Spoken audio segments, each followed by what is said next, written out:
Hey guys, so today I'm talking about socializing your new pet. This can be for puppies or kittens. Today I'm gonna kind of speak more on kittens since I have Stubborn in the crate. Obviously Stubborn is my cat, not a new kitten, but this is my very, very favorite technique for socializing new pets into your home is using a large crate like this, because this way your pets can be very close to each other without actually being in each other's space. And knowing this, they're going to be able to be more relaxed during this process of getting to know each other and very safe. So I recommend at least 7 to 10 days with your new pet in the crate before you just open the doors and let everybody be together. And this, of course, is after a quarantine period, which has to be completely separate from all your pets, not just in a crate, but behind closed doors to make sure there's no cross-contamination if someone were to get sick from stress of the newness. So minimum of 7 to 10 days, but it can be as long as your pets need. In some cases, especially with some older cats, let's say with a new kitten, you may need to use the crate on and off for the first several months until your new kitten settles down and isn't rough and tumbling with your older cat all of the time and driving them crazy. So this technique can be utilized for a long time based on your situation. But on average, it usually only takes a few days, and here's some tricks to do to help get everybody acclimated even more quickly. Bailey's super excited for this part. So one thing you'll want to do is give your pets treats together, both the new kitten who is inside the cage or the puppy, and sit the resident cat or dog who is on the outside of the cage. This way now they're associating each other with really good fun things. Everybody's getting yummy treats when they're close together in this cage.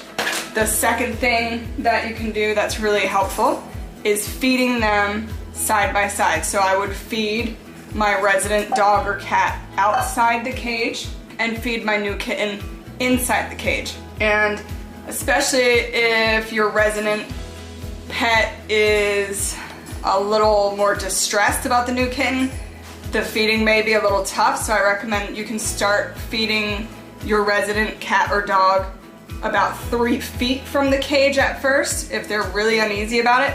And then each feeding you can move the bowl a little bit closer, a little bit closer, a little bit closer, so at the end of the 7 to 10 days you can have the bowl really close next to the cage. Not super close because it's food and animals can be food aggressive. I still recommend keeping about a foot distance just for safety. But feeding them, one outside the cage, one inside the cage, this again is going to let them know, hey, when we're next to each other by this cage, we get our feeding time, so this is a good thing. The third kind of final technique that you can do is play with each other, play with both of your pets on either sides of the cage. So a wand toy like this works incredibly well for this socialization time because I can play with the cat on the outside of the crate, and I can take the same toy and play with the cat on the inside of the crate like this, and this way you can really get them interacting together with this toy. And again, they associate something fun together. Playtime is very stress relieving for cats especially, and helps build confidence, so this is going to help bond them during the socialization period. Again, if it's dogs, you won't use a wand cat toy of course, but something like a long tug-of-war kind of toy would be great. Play with your resident dog on the outside of the crate, and you can put the other end of the tug-of-war toy inside the crate and try to get them to actually play together. And a final point with this is you shouldn't, and you don't have to leave the new kitten or puppy in the crate all of the time.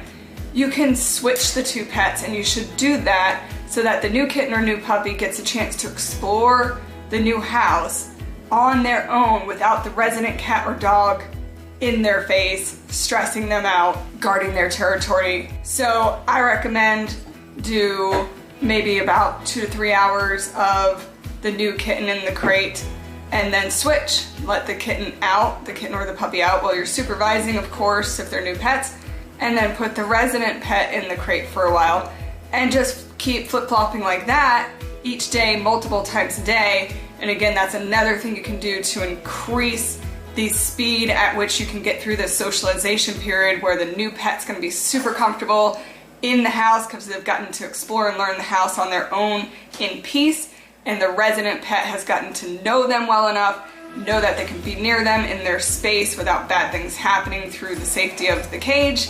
And then at day 7, 10, or whatever is best for your home situation and your pets, you can finally just open the door and let them safely interact. And if at any point during this, say it's day 3 or 4, everybody's really unhappy, the kitten or the new puppy's very scared and hissing and shaking, or anything very dramatic where the resident pet is really growling or barking or showing teeth, or any of those warning signs, then just back it up, start over, and go even slower.